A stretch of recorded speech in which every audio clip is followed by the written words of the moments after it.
फैला ये टापू समुद्र में तैरते एक बड़े दिल जैसा दिख रहा था।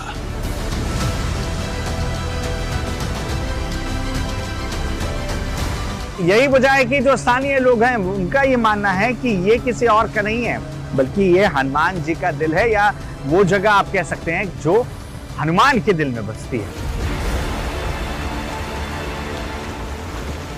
टापू के और करीब पहुंचे तो समंदर की हलचल और तेज होती गई।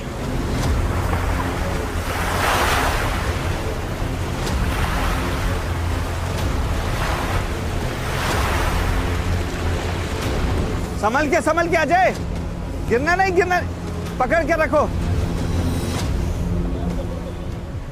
इन लहरों ने कुछ दिन पहले ही एक नाव को पलट दिया था। उसके टुकड़े नजर आ रहे थे।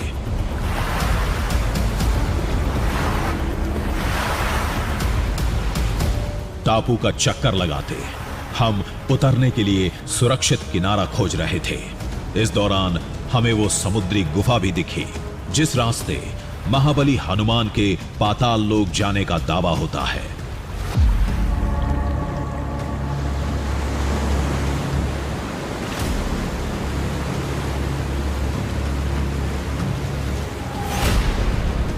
समुद्र में गोता लगाकर हम उस गुफा में जाएंगे, वहां के दृश्यम को सामने लाएंगे।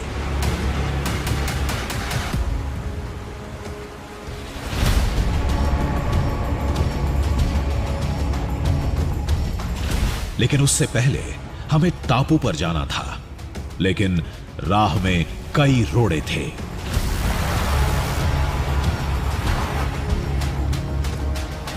तलवार की धार जैसी चट्टानें दूर से नजर आ रही थी।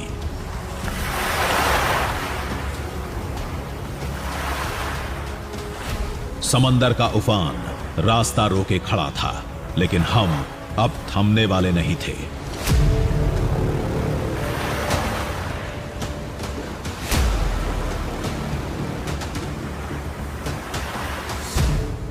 एक सुरक्षित किनारा देख लंगर डाल दिया।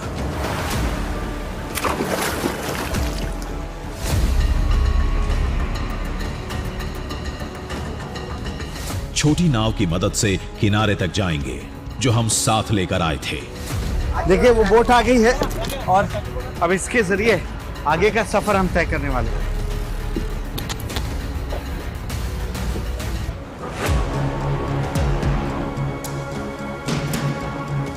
आसपास के गांव वालों के लिए ये आइलैंड एक मंदिर है। इस टापू पर नंगे पांव चलना पड़ता है। इस समय भी कुछ गांव वाले हमारे साथ थे जो पूजा करने जा रहे थे।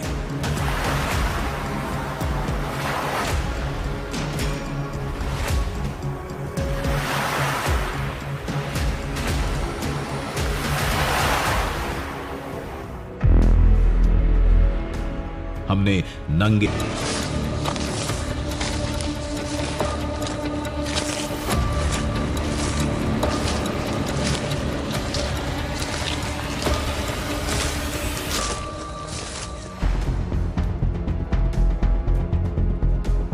चौहत्तर एकड़ के इस आइलैंड पर एक मंदिर है। मंदिर में देवता की एक मूर्ति है।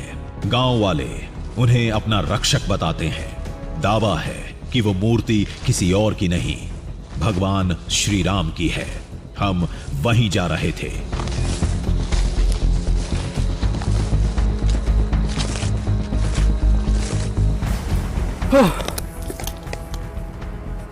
ये बिल्कुल ऐसा लग रहा है कि कमांडो ट्रेनिंग की तरह आप चल रहे हैं, जहां ये लता रस्सी की तरह आपका साथ दे रही है और इसी के सहारे आप इस स्टीप पहाड़ पर चढ़ सकते हैं। कहने को ये छोटा आइलैंड होगा, मगर इस पर पहुंचना उतना ही मुश्किल है और मुसीबत दोगुनी हो रही है पैरों में जूते नहीं होने की वजह से।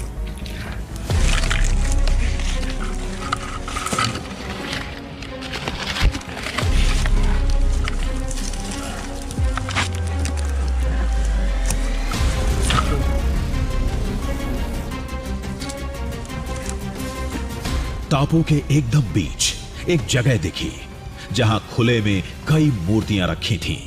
यही गांव वालों का मंदिर था।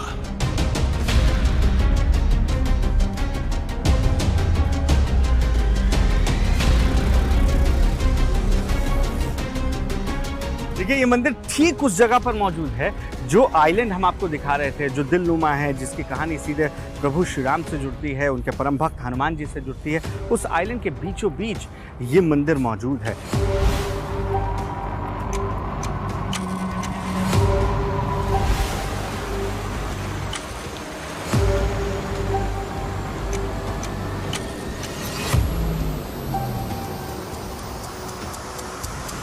मंदिर में सबसे बड़ी मूर्ति जटकेश्वर देवता की थी। कुछ लोग इन्हें श्री राम का एक रूप बताते हैं। दक्षिण भारत के कई हिस्सों में श्री राम को वहां के स्थानीय रूप और नाम से जाना जाता है। हो सकता है ये मामला भी कुछ वैसा ही हो। हनुमान जी, उनसे सीधे सीधे ये कहानी इस आइलैंड पर आने के बाद जुड़ती है, जहां उन्होंने काफी वक्त गुजारा था, जहां से पाताल लोक का रास्ता खोजने के लिए वो अंदर समुद्र के भीतर दाखिल हुए थे। ये सारी चीजें इस आइलैंड को वाकई अपने आप में अलग बनाती हैं और ये पूरे भारतवर्ष के लिए एक अलग दृश्यम है।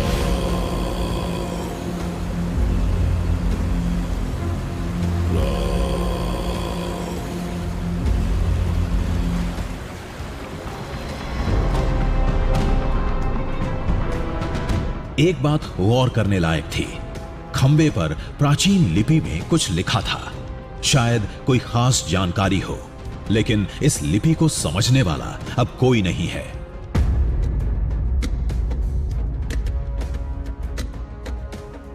वहीं पास में एक कुंड है।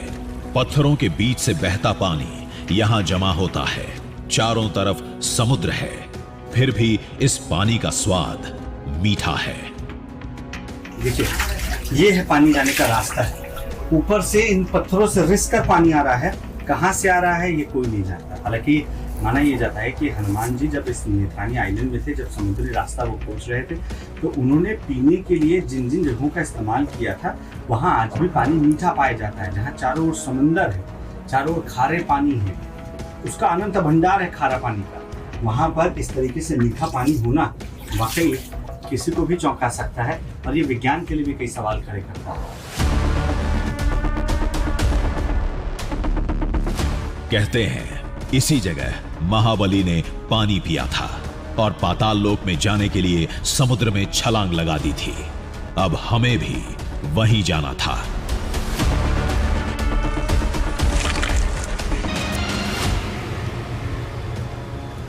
अब मैं पूरी तरीके से तैयार हूं नीचे समुद्र में जाने के लिए और वहां का दृश्य आपको दिखाने के लिए।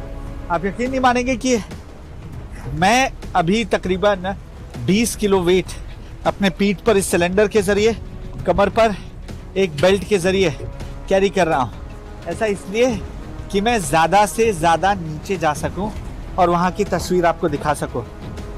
आप नीचे नाक से सांस नहीं ले सकते हैं, इसलिए ये जो मास्क है, देखिए ये मास्क मेरी नाक बंद कर रहा है। और अब यहाँ से प्रैक्टिस शुरू होती है मुंह से सांस लेने की। हालांकि ये ऑक्सीजन सिलेंडर का नोजल है जिसे मुझे मुंह में दबाना होगा और नीचे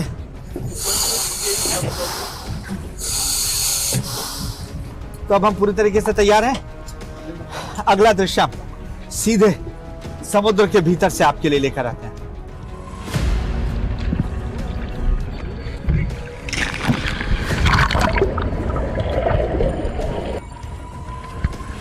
आज पहली बार कोई टीवी कैमरा उस गुफा में जाने वाला था।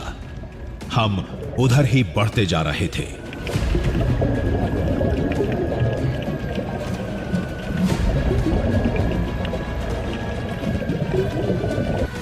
इस बीच उस दृश्यम से सामना हुआ जिसके बारे में पहले भी बताया गया था, और वो है यहां की अद्भुत marine life.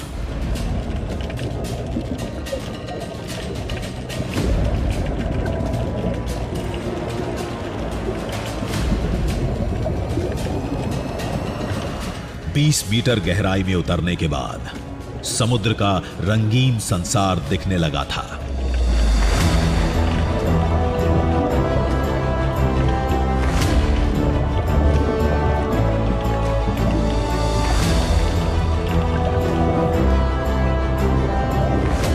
Snappers, Napoleon wrasse, great barracuda, groupers और न जाने क्या क्या। समुद्री विज्ञान में इन मछलियों और समुद्री जीवों को कई नामों से जाना जाता है।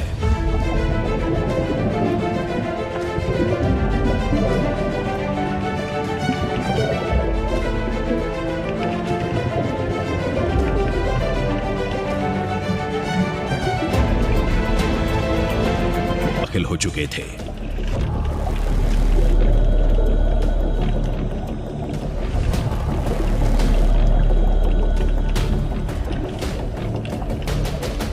लेपर्ड मोरे मछली को देख सांप का भ्रम होता है। ये सब प्रजातियां केवल इसी इलाके में दिखती हैं।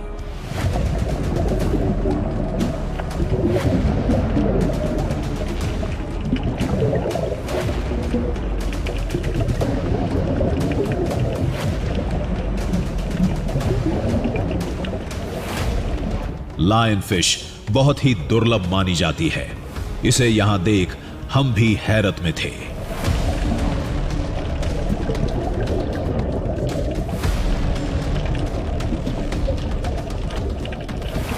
समुद्र का ये अद्भुत संसार शुरू से ही इंसानों के लिए रहस्यमय रहा है।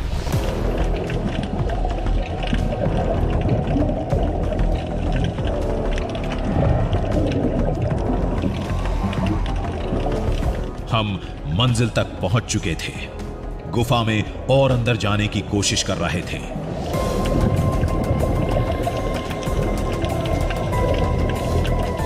लेकिन अंदर से पानी का बहुत तेज प्रेशर आ रहा था। अंदर जाना मुश्किल था।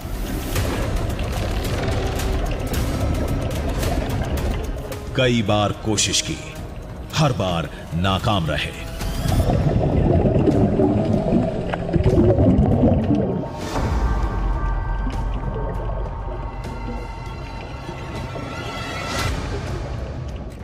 इस जद्दोजहद में कई मिनट गुजर गए।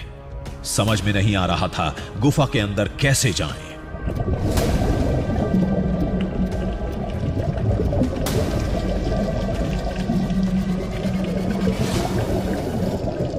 तभी एक आवाज सुनाई दी। हमने ऊपर देखा, जहां एक बहुत बड़ा काला साया मंडरा रहा था।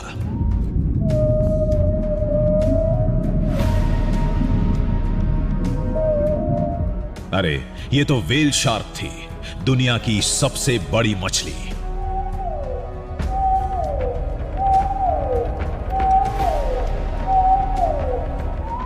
हम खुद को करीब जाने से नहीं रोक पाए। व्हेल शार्क की तादाद तेजी से घटती जा रही है।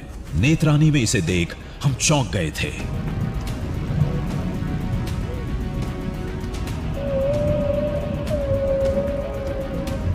कुछ देर में व्हेल शार्क हमें छोड़ आगे निकल गई।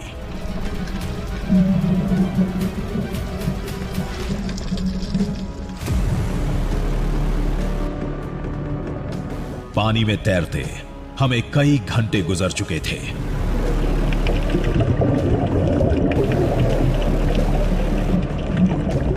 उधर देर होते देख बोट पर मौजूद सहयोगी घबराने लगे थे। कहाँ गए भाई, कहाँ गए? इधर से देखो। इधर समुद्र में गुफा के और अंदर जाने का हमारा संघर्ष जारी था।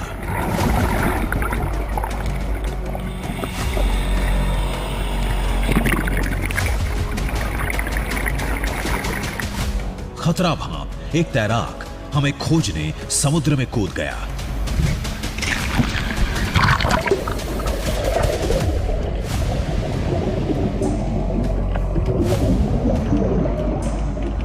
हमें खींचकर बाहर ले आया।